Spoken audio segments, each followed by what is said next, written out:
Hello বন্ধুরা, আজ একটি নতুন ভিডিও নিয়ে আসলাম। তা হলো তিলের ফলন সম্পর্কে। তিল গাছে ফলন আসার পর সঠিক যত্ন নেওয়ার খুব প্রয়োজন, যাতে ভালো ফলন নিশ্চিত করা যায়। গাছে ফলন আসার পর নিয়মিত খেয়াল রাখতে হবে কোনো পোকামাকড় বা রোগবালাই হয়েছে কিনা। বিশেষ করে ফল মোচড়ানোর পোকা আক্রমণ দেখা দিলে তা দ্রুত দমন করতে হবে।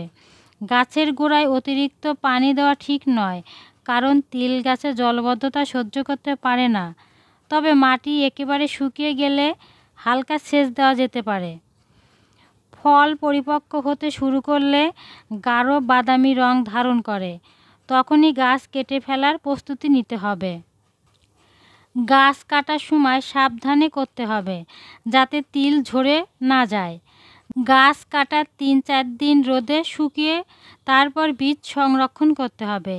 পাশাপাশি মাটির স্বাস্থ্য ঠিক রাখতে জৈব সার বা কম্পোস্ট ব্যবহার করা যেতে পারে। এভাবে ফল আসার পর সঠিক পরিচর্যা করলে ভালো মানের তিল পাওয়া সম্ভব হয়। ভিডিওটি ভালো লাগলে অবশ্যই লাইক ও সাবস্ক্রাইব করবেন। ধন্যবাদ।